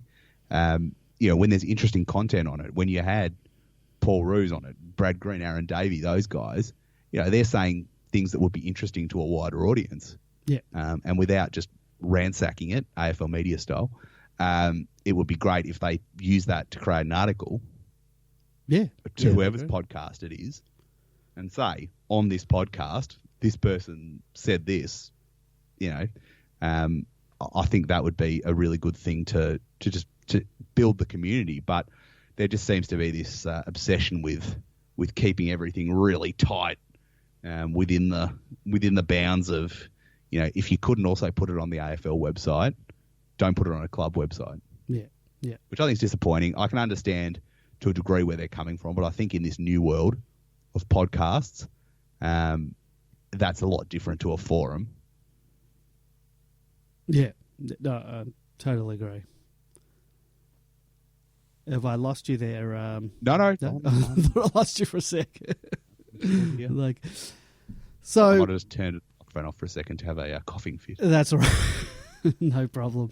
Anything else? We've talked run home, talk ladder predictions, so we won't go over that again. Look, I'm reasonably confident about this week, but without being overly confident. It's the G, of course, which is our it's the new Etihad Stadium. That's right, and for us. The St Kilda game has scarred me a little bit in terms of confidence going into play. And look, the Bulldogs have been competitive absolutely this year. They haven't got a lot of wins on the board. They took it up to Geelong and beat them a couple of weeks ago. Yep. And they were reasonably competitive against us. Like the fact they basically didn't have a forward line. Yep. There was a lot of times in that game where they came straight out of attack through the midfield with numbers. Mm-hmm. And it just died on the fact that there was no one to kick it to. So, yeah, I'm not. I think we should win, but as angry as I would be if we didn't, I wouldn't be a jaw-dropping shock like the St Kilda game was. Bontempelli is out. You yes, aware good of this? appendix. Yes. Good time for an appendix to go off. Have a rest, son. But of course, that's just opening the door for someone you've never heard of to come in and dominate. What's your what do you call it? The King Kingsley Club. Yes. Yeah, there's a few. We had Mason Cox elected to that this year. I feel like we had another one this year. I can't really remember. Oh, you sort of start to lose track of who's in it. I know Adam Oxley for that game where he had the 15 intercept marks or whatever it was on Queen's birthday. Brad Dick twice. He's the only two-time. You get it two him and times? Bo Meister are the only two-time inductees. Paul Stewart kicked 6 in Darwin for Port against us. Never went near kicking 6 in his life any other time. There was one guy, I don't know if you remember or anybody else remembers, a guy called Marcus Baldwin who played about 3 games for Geelong. His first 3 kicks against us in his first game were goals. And I think he got one more in his next 2 games total. And that was the end of him. I don't know how Kent got saddled with the name. Yeah, what was his? Yeah, you don't know what. He used to wreck Nathan Carroll every time. They used to play Nathan Carroll on him every time, and he would not wreck. He wasn't kicking 8 or 9 goals, but he'd certainly come out on top. So yeah, I think it was just a better name. It was just a good name for the club. There's probably a few more. I should actually note them all at some point, just so I can remember who they are and remember back to all those glorious days. There must be a couple of. There must be Josh Bruce and Tim Membry. They always kill us. Tim Membry, not. He's kind of done He's done enough to get out of the Kingsleys, but yeah, when he kicked 5 against us a couple of years ago, he almost had a preliminary nomination. There was a bloke we lost to Carlton at the end of 2015, and there was it Matthew Watson, and he came in. They got rid of someone who was leaving anyway, and they just said, "Go away. We don't want you. Don't play for the rest of the season." That was the week, and then someone dropped out late, and this bloke came in and played the game of his life, and was delisted 2 weeks later. I think it was Matthew Watson, so he's another one. There's just, and look, I'm sure, go back and ask a Carlton fan of the early 90s, and they'll be like, "Geez, Brent Heaver, but he 5 on debut." Yeah. Then they signed him. Darren Cuthbertson. Yeah, we've done it to other people. Jordan Gisbert's had 2 Rising Star nominations. Not to pile on to Jordan Gisbert. In 2 separate years. Over 2 years. Over 2 years. So it's fair to say we've had a few go the other way over the years, but gee, there's definitely been some memorable ones against us. Speaking of the Rising Star, we haven't had one this year. Fritsch isn't eligible, is he? No, I think he'd be too old, wouldn't he? Yeah. I don't think we had one last year either. So who's sort of eligible? Spargo, but he's had a couple of games where he's... Could happen. Yeah, so... Other than that... there's no one who's unless Oscar Baker storms the competition. The last one, by my record, was Oscar McDonald, round 21, 2016 against Port Adelaide. We've had a pretty good run of success, I must say. If you go back to 2012... Tom McDonald, Sam Blease, that didn't work. But from there, Viney, Hogan, Brayshaw, Oliver Harms, Petrarca, and Oscar McDonald. Yeah. That's a pretty good run. It's half our team. Yeah, exactly. Whereas a lot of the people before that sort of peaked very early in their career and dropped off. You had Gisbert's twice, Blease twice, actually. He got 2 as well. Wow. Scully, filth. Trengo, Jarrah, Grimes, Cale Morton, Austin Wanamiri, Ricky Pettard, Matthew Bate, people like that just sort of got to a level and just didn't go beyond, whereas I think all those recent ones, and I guess that's what building a good side's about. Sigil in the chat room said that Fritsch is 20 days too old. Surely they can make an exception for that. Binman has asked a serious question. Is Fritsch the best mature age recruit the D's have had? So who else in recent years has been mature age? We've got Vandenberg was mature age. Magna. His injuries probably preclude him from that. Fritsch For half a season, Magna was a really good one, but then I guess they sort of started playing him as a defensive forward instead of a midfielder, and it was all downhill from there. What year was Magna? Was he 2012? I reckon. So that era sort of precludes, there wasn't the quality around Fritsch in the team. It helps for him to come. Yeah, but not saying that that's bringing him up. It's showing how good he is. That he can make it. He's top in our Demonland thing. He's top 10. Demonland Player of the Year. He's in the top 10 at the moment. I think he well deserves to be within the top 10 players in our club at the moment. Yeah, I've got him top 10 as well. And he's the provisional winner of the Jeff Hilton medal because he's the only eligible player to have scored a vote this year, and he's on 13. So I can't see Charlie Spargo launching a 14 vote campaign. What's the what's the Jeff Hilton Award? What's the qualifications for that? It's first year players unless you debuted in the last 4 weeks of the season beforehand. Okay. So, for instance, Corey Maynard was still eligible because he debuted with 4 weeks to go in the fourth last week of last season. So that's been won by some. So it's your best first year player, basically. Effectively, but with a bit of a buffer for people who debut late in a year before. So we've had looking over the previous winners. So 2005. Nobody was actually eligible. Not one first player got a vote. And we got Matthew Bate, Michael Newton, Cale Morton, Jack Grimes, Tom Scully, Jeremy Howe, Tom McDonald, Jack Viney, Jay Kennedy Harris, Jesse Hogan, a tie between Jaden Hunt and Christian Petrarca, and then Mitch Hannon last year. How did Mitch Hannon go in the wet conditions? I can't remember. I can't remember. If you can't remember, then that says it all. I think he was. It was not a day. Kennedy Harris, but it was like Mark McGough on Queen's birthday, where he just came from nowhere and just played like he was playing on Anzac Day, I should say. Played like he played in the dry. Okay. The wet wasn't even an issue. So potentially, if it starts pouring rain in the next couple of days, maybe get him in just for that alone.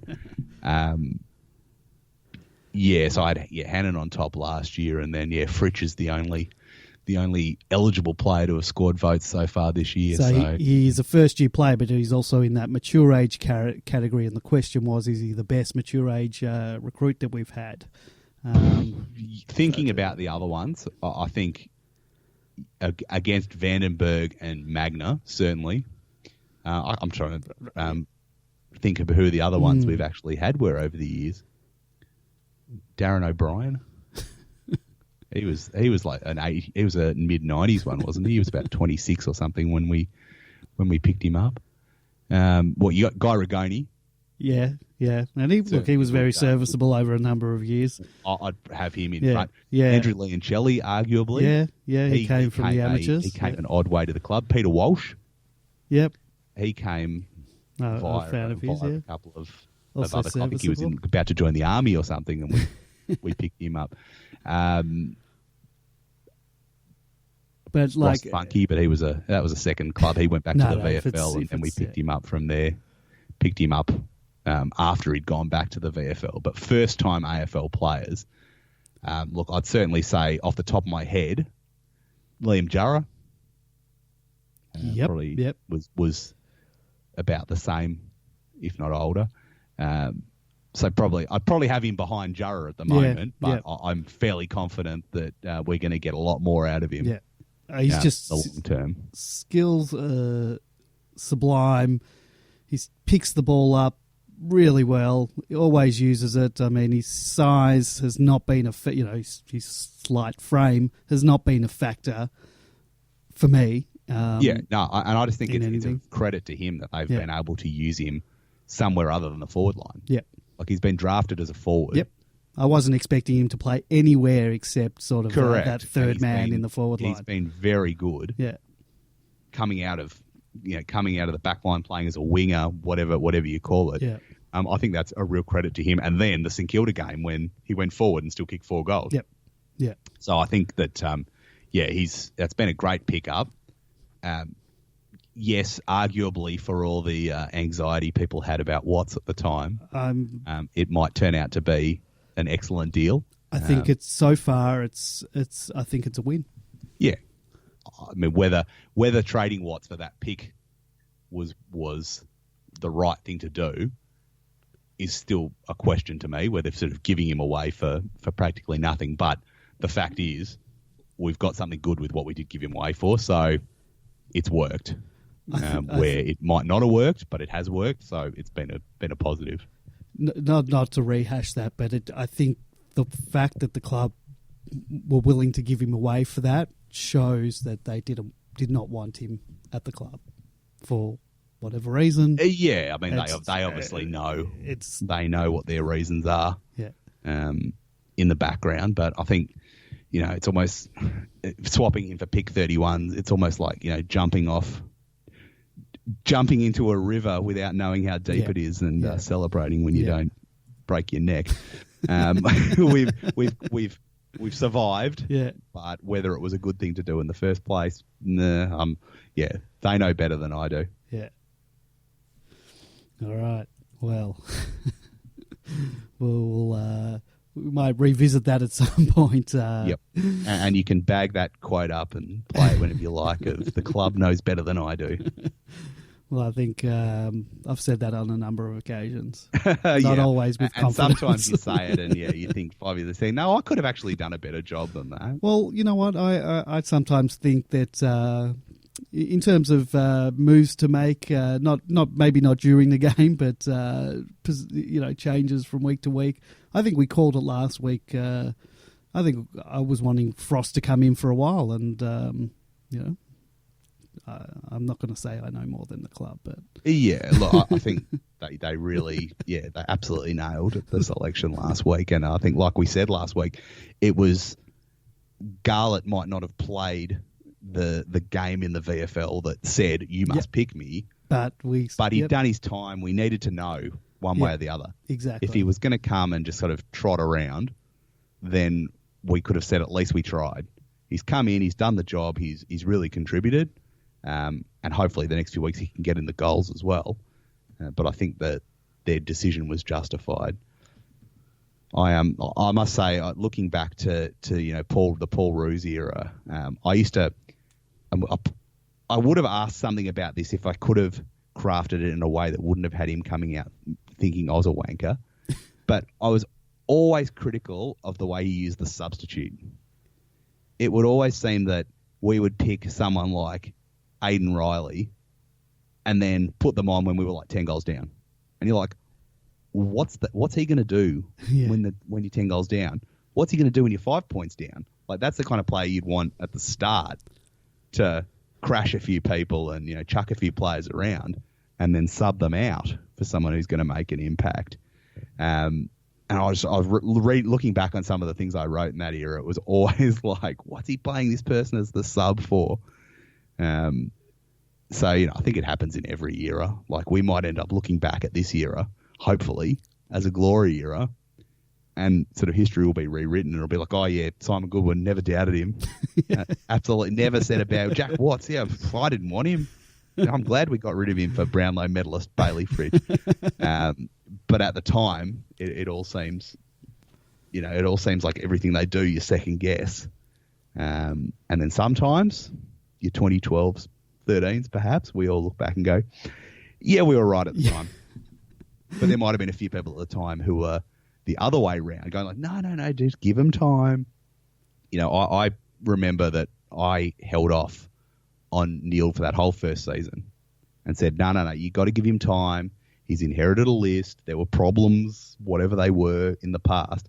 And then it was about halfway through the third quarter of that game against Port at the start of 2013, where I was like, nah, I'm off. This guy's I can't take this bloke. Get the sackings out. Whereas there was people, one game in were like, oh, this guy's never going to work. We should just sack him now and get rid of him. And you sort of think, are you insane? You can't do that after one game. In this case, you look back and you're like, yeah, they were right. Yeah, I thought he was. I thought he was going to be the Messiah when we got him. I was telling every opposition fan that I knew that this guy, he's the guy that won Collingwood a flag. Yep. His moves. Well, I always wanted a Looney as the coach, and I say that in the nicest possible way, so don't sue me, Mark. Like an angry coach. That was always my dream. Like, we got to get and I always had a thing for Dean Laidley, to which my North Melbourne supporting fans think is the funniest thing of all time. But because I thought, here's someone who can really, eyeball a player and give it to them. And then when it actually happened, it was kind of like, well, that didn't work. Maybe in a different fashion it may have worked, but it was like, yeah, always be careful of what you wish for, because eventually you might get it. On that down note, I had completely forgotten not only about the sub rule, but also Aidan Riley. I tell you, Aidan Riley, he had two good things about him, not to bring the Tonio show down. He had the same name as a pornographer. Well, with the name Aidan just spelt one letter differently. And the aforementioned filmmaker wrote back in a Twitter conversation once to say that he'd never been accidentally confused with the Australian football Aidan Riley. And two, when we beat Essendon in that big comeback game in 2014, he cut an Essendon player in half with one of the greatest tackles I've ever seen in a football game, flying through the air and absolutely just demolished this bloke. It was one of the most magnificent tackles of all time, and I'll always fondly remember him for that alone. But yeah, he didn't do much else. He was obviously sort of just one of those Wayne Carey specials, mature players, just to get us through a couple of years. Yeah. Yep. Now I've got fond memories of Aidan Riley. Yeah, I might go back and watch that tackle again. Somewhere it's on YouTube with the wrestling commentary over the top of it. My favourite video on YouTube that I go to at least once a year is the Cal Morton running away scared from, even though I think he was chasing the ball. I know, poor bastard. I like to think it was him running away from, was it Lade? Brendan Lade? Kane Corns, perhaps? No, it was a big... Corns? No, I think it was... now I've got to look it up. There's another great one that, if anyone who's into the Alan Partridge character, it's Alan Partridge doing the commentary over Liam Jurra goals. So if you just type in Alan Partridge, Liam Jurra, you'll get that one. And the same audio has been laid over about 9,500 different videos over the years, but it just fits perfectly in the Jurra video.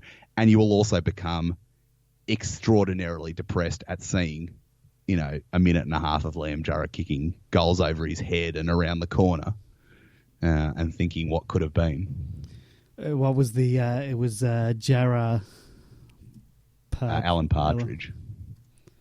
Let's see if I can get some audio. You'll just have to imagine Partridge. You'll have to imagine Jurra goals underneath it.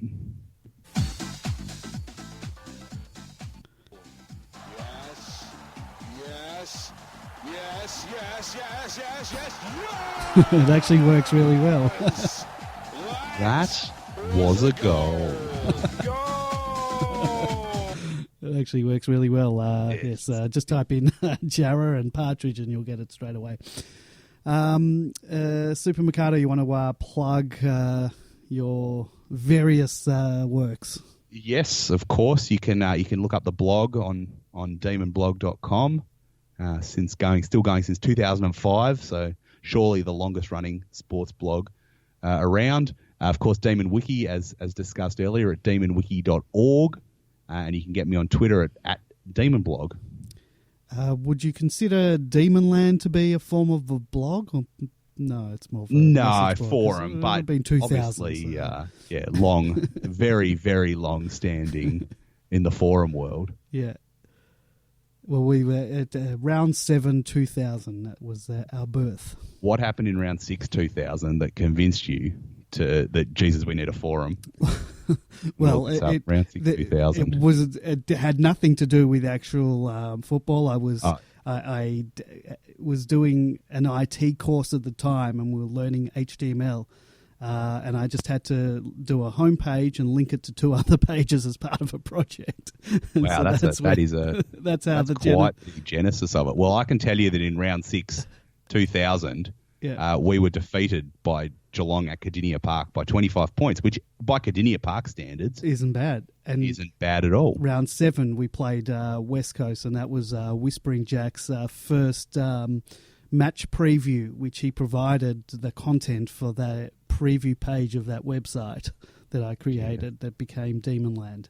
And that was the day that the fans were left stuck outside Colonial Stadium. Was it? All day. While we thumped West Coast. Got to try and see if I can find that first article, perhaps even the match report after that game.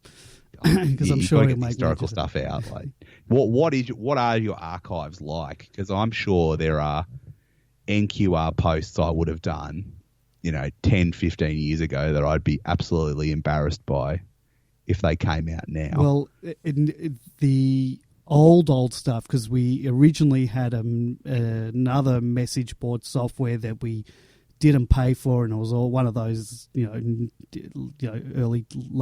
1990s, 2000 type of things where there were just pop-up ads, just pop, pop, pop, pop, pop. We've got we've got ads on Demonland if you're not a member, but they're quite streamlined and, it's not sort of... And you've got control. Yeah, we've got full control. And back in those days, it was just pop-ups. You'd click one thing and 10 things would open up, and that was in order to get a free website. And I think it was called AMU. They probably don't even exist anymore. Well, they're probably in the same as GeoCities. Yeah, and angelfire.com. Exactly, and all that content is gone, because then when I think we moved in 2005 or 2006 over to the current one, and I think that's how far the archives go back. Every now and again, I go back and try and find posts from back in those days, and it's quite... Classic 2007 meltdowns. Yes. We're going from, we're Victoria's best hope for the flag. Well, it hasn't started well, and then a few weeks later, people are tearing things up and just smashing the joint. Well, when we started the site in 2000, I thought, how good's this gig going to be? We're going to make premiership, grand finals every year. Yep. Yeah. That was 18 years later. Yeah. we're contemplating whether we can make the finals by 2%, and whether Nathan 1%. Jones is going to break the record for the longest drought between finals by any player in club history. Yeah. God, what a club. Who else would you follow?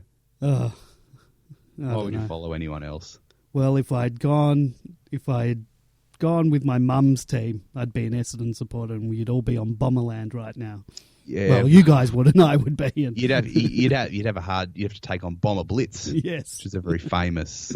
It's kind of the Essendon, the big Essendon forum. Yes, yeah. Well, I would have, as I've mentioned for anybody who's read my book, I just put it in the hands of the gods in 1988 and said I will go for whoever Melbourne plays in the grand final this year. Whoever Hawthorn plays in the grand final this year. And so the other teams in that final series have all won flags. Yes. Every single one of them. And then, of course, 96. I was having a teenage depression session in 95, 96. I kind of dropped out of footy. And when the merger was going down, I made the ridiculous claim that I was going to go off and be a Fremantle fan if the merger happened, which I can't see myself having crawled back to Hawthorn, having avoided them as a child, and that god-awful theme song that if you haven't heard it, it's on YouTube. If you type in Melbourne Hawks theme song, one of the worst songs you'll ever hear in your life. But you never know. I might have hunkered down on the Dockers, wouldn't have to leave the house as much, watch more games on telly. But I certainly, sure as hell, wasn't going to go for the Melbourne Hawks. Well, had you gone that way, the conversation tonight about the game might have been a little bit different. Exactly. I'd be slashing my wrists on Docker blog.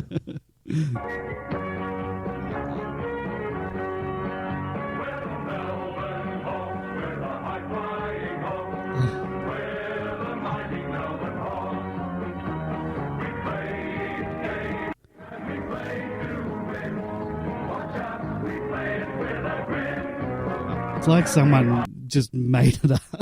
It's like when North Melbourne changed it's like to a the kid made Kangaroos it. and they didn't bother to do a whole new version of their song. And they just got someone to go, the Kangas, and just drop that over the top of North Melbourne. It's a very low effort theme song. Yeah, it's just sort of like they got some year 6 students to put it together. I'm kind of depressed that I was in a teenage misery state and had dropped out of footy at that point, because I like to think now, if I flash back to 96 as I am now, mate, I would have been at bloody Dallas Brooks Hall punching on, kicking the doors in. I was Whereas there. I just kind of like, I was at home and I just like put the radio on. Oh yeah, Hawthorn's voted the measure down. Cool. That's good news. But really missed out on the real vibe of it. You know, like that when everyone, I still never understand when everyone ran on the ground when Dunstall kicked his 100th in that last game. I'm just looking that up now because I think I'm on the screen. Like, why didn't people just like refuse to leave? Well, we did. With, like, no, massive like no merger. I had that. I banners. was walking on the ground holding that white sign with the black writing no merger. Yeah. But imagine there. if there was just like a sign, like a bed sheet that just got dragged out, 50 meters long, no merger. Yeah, I just wish I could go back in time and coordinate that, especially knowing that it wouldn't get up anyway. Thank you, Don Scott, ripping off the Velcro, the Velcro Hawk. What do you think? And it's probably hard. Would we have won premierships as the, or would considering Hawthorn's success? Since then, nothing after 1997 would go down the same path. No, like who knows? They could have been rubbish again by the time that Franklin and Roughhead and Hodge and all that were ready to go at the draft. But you'd probably think that they would have had a few good years. Well, it wouldn't have had there wouldn't have been heave ho and supporting the there cause of Clive Waterhouse. They wouldn't necessarily have wouldn't have turned out that they would have got. The Roughhead and Franklin, everything. Exactly. It's a whole... you would think that if you put those two lists together at the end of 96, that at least until 2000, that list, I guess you had Dunstall, Langford, all them were starting to fall off the end, and Viney and Lyon and all that. So maybe not. But you would have thought that they would have enough in the tank to get through a few years, without Trent Crode and people like that. It would have been a totally different mix, but then who knows what other teams would have got. So, it's hard to say. They certainly would have been in a good position, at least for 1 or 2 years. But I wasn't going to have any of it, so down with no merger. I'm waving my fictional no merger card above my head. Well, I'm almost back in a depression like last. But it didn't happen. It's all good. Yeah, that's right. We survived. But they went on to win. We've gone from strength to strength, while Hawthorn how many 4 premierships collapsed into no one likes them. They've not won anything. Well, we should be ending this program shortly, but I saw a question posed during the week about Hawthorn's 3 premierships. There were one during the Gold Coast GWS introduction, and whether that sours those premierships because no other teams that were sort of in those windows where you get the opportunity to sort of top up your lists and compete with the Hawthorns of the league. They didn't have that opportunity because of, the Gold Coast and GWS pilfered all the best draft picks in those years. Do you think Hawthorn supporters are losing sleep over those comments? No, I would say it's a pretty sour argument to try and bring down a team winning 3 premierships in a row. Yeah. Look, I think everyone had their chances. Yes, GWS and Gold Coast ransacked a lot of players, but we had our chances to get players in that would compete with Hawthorn by 2012 or 20, whenever the last one, 2015, and before GWS and Gold Coast, presumably, hasn't happened yet, and let's hope it never does, started running the table based on all their concessions. So look, I think I would say certainly not on that case. Yes, if GWS and Gold Coast won every premiership for the last 5 years, yeah, I think their premierships would be tainted. Yeah. But I don't think Hawthorn. I think everyone had the opportunity to build a list that might not have had the ultra elite players, but you still had the opportunity to get good players. So unfortunately, we were more battling for 16th at the time. So we've got no excuses. No, but we're not anymore. We're on the way up. I'm trying to end it on a positive note. Okay, I think we will. Let's not talk about ladder predictions then again, because that's when things really get down. I'll just say that I did go to your Demon Wiki site and pulled up a random image of filthy Phil Gilbert, which looks like... devastated when we lost him. Yeah, which looks like a picture taken out of the newspaper, because you can see the dot prints all over his face. That would be a very early Demon Wiki scan. I've gone for a random image, and I've got Robert Flower receiving a sponsor's product from British Airways. That's got to go on your Twitter, I think. Yeah, I'll put that up now. Because British, did they ever sponsor us? Oh, no, he might have been off Channel 7 or something, because I certainly don't remember them ever sponsor us. It's in the early 80s, because he's got the main Nicholas jumper on. Yep. So it's about 82 or 83, I reckon. There's also a great photo I've got somewhere of Robert Flower with the Melbourne Football Club commemorative sword. That's actually I know exists. Someone out there will have seen the Melbourne Football, or may own the Melbourne Football Club commemorative sword. It's a absolutely terrible scan of a picture that I'll put this up on my Twitter as well. It's the 125th anniversary ceremonial sword.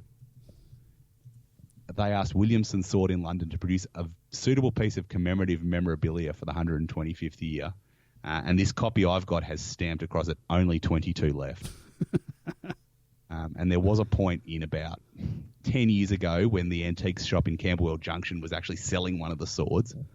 But unfortunately, it was about $800, so I couldn't possibly put upon myself to actually purchase one. What do you think that is worth? Or was worth in 1996, in 2016. Right. Yeah, well, it cost $500 at the time. Yeah. So 125th anniversary, presumably that's 1983 based on the old 1858 date, and not 84 based nice on throwback. my preferred date. So $500 in 1983. Mate, that's, you'd probably buy a Toyota Corolla for that. All right, well, this... So that's the challenge. I want somebody out there on Demonland or Twitter or wherever has to own 125th anniversary ceremonial sword. Well, I can tell you that Leonard Joel Auctions it was in 2016 was selling the Ron Barassi collection. It's the Melbourne Football Club commemorative sword commemorating 125 years of the Melbourne Football Club, engraved with the club statistics including VFL premierships, grand final captains and coaches, presented to Ron Barassi as coach of Melbourne Football Club. It was a limited edition. It was the number 31 of 125. If only they hadn't put the grand final captains on there, it would still be a relevant thing to give out today. Yeah. Nothing else would have changed. Estimated worth $600 to $800. Yep, the old Camberwell Junction people, they had it right. And it was withdrawn. I've got it here on Carter's. Oh, they won't tell me without subscribing to Carter's Guide to Antiques how much the sword would be worth. But someone out there must own the sword. And I must see it. I must see someone swinging it above their head. There was quite lose a game. There was quite a few things that day being sold. Ron Barassi stuff. There was a jumper that he wore. Does it say for just 1982 in 1982? So he was coach at the time. Yeah, he loved jumpering he's up got as the coach. and he had the 31, and it looks quite worn and used at $300 to $500. It was 100% acrylic. $300 to $500 for a jumper, that's not bad. Yeah, and it's the Disco, your favourite Disco Blue. Exactly. With probably May Nicholas as the sponsor. An original WEG cartoon, 300 to 500 of Barassi. Yeah, it's good. You know, I to have obscene amounts of money to the point where I could pay $600 to $800 for Ron Barassi's commemorative sword, or a 31 jump with his name on it. My last attempt at buying merchandise was tipping out at $100 on the Reece Healy Shanghai Showdown jumper in the recent Melbourne Football Club auction. Once it got to 100, I'm like, I really love a jumper with number 50 on it, with demons written in, you know, Mandarin or whatever underneath it. But I was like, I can't go any further than that. Oh, this is what you would want.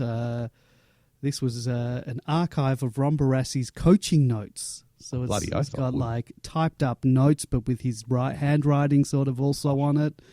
$200 to $400. All these things were $200 to $400. Yeah. Why didn't I know about this? There was an auction at one point of it was just footy memorabilia, and there was one of them was just a gigantic box of like handwritten scores, records, team sheets, all this kind of shit. And I got up to about $500 for it on this online auction, and then I pulled out there. Discretion kicked in when I'm like, hold on, don't keep trying to pay $500 and get this box. You're going to open it, and it's like the North Melbourne under-19s team sheet from 1987. But there was a shitload of Melbourne stuff in there. That's why I wanted it. So I sort of had this fantasy that you could take the Melbourne stuff and then sell the other club stuff individually and make your money back. But I obviously, chickened out when the price crossed 500, which you could buy Ron Barassi's sword for almost. There is another footy jumper that Ron wore during training sessions, Melbourne jumper Disco Blue. But the number, interestingly, looks quite like a digital sort of version of the number, not as round, sort of a bit square and boxy. It's quite interesting. Like the World Cup, where they've got this the Russian numbering. Yeah, well, I wish I'd known about the Ron Fest, because I definitely would have got into that. A collection of his books. This is books on coaching and motivation. Well, I probably don't need the motivational, like how to just yell at people. Where does that fit into, Ellingworth off Healy on, you give me possessions and I'll shut up and all that kind of stuff? Does that fit into it? Get a time machine and go back to Sunday, 4th of September 2016. Yeah. 4th of September 2016. It's the end of the Ruse era. Things are looking up. Yeah, I could do that. But first, I'm going to go back to '96 and just cause like a commotion outside Dallas Brooks Hall, and knock the doors down with a battering ram or something, so that the people can flood the hall and vote the merger down, so we don't have to hear for the rest of our lives, oh, remember the time your team voted itself out of existence? Oh, yeah, okay. Remember the time that the 2000 proxy votes voted us out of existence and they locked everyone out of the room? Exactly. I'd like to take that stain off our record. Well, I've got a DeLorean to sell you out what I might do is go back to 1983 and buy the sword. And then go forward to 96. That's right. Storm the hall, swinging the Melbourne Football Club 125th anniversary ceremonial sword above my head, and see if I can, get the whole thing thrown out. It'll always be the dream. That will be. All right. Well, I think we've certainly said enough for tonight. We've got a Twilight game. How are you? How are you for Twilight games? You fan of these ones? Not as much as I used to be when I lived ridiculously close to the MCG. I must say it will be quite irritating for me, but nevertheless, I will certainly be there in hope of another great victory. Better a Saturday Twilight than a Sunday. Oh, exactly, and they've come to their senses on that front. I reckon maybe the last one we played of those was that Essendon comeback, the one where Aidan Riley killed the bloke. That was a 4:40 Sunday game. Because that was one of the ones where you kind of like, oh God, all this, and I have to go back to work tomorrow. Exactly. And then we stormed home to win. You thought, oh, I'll go back to work, all pumped up instead. Yeah. Yes. Well, let's hope we can go to work pumped up next week. So exactly. On that note, let's hear some music from the 80s. Beautiful sword music. Sword in your hand. And let's go, those demons. All right. Thank you, Super Mikado. Perhaps we'll be speaking with you next week as well. Thank you very much for having me. Not a problem. All right. My name is Andy, and we'll see you next week. But I will say, follow us on Facebook at Demonland. Same on Twitter at Demonland. Follow us. You can subscribe to us on YouTube, and you can also download this podcast, which you're probably already doing, either through SoundCloud on our website, demonland.com, or subscribe to us through iTunes. And don't forget, please leave us some positive feedback. Always good to get a 5-star feedback, but every little bit helps. All right, we'll see you next week. Go those demons.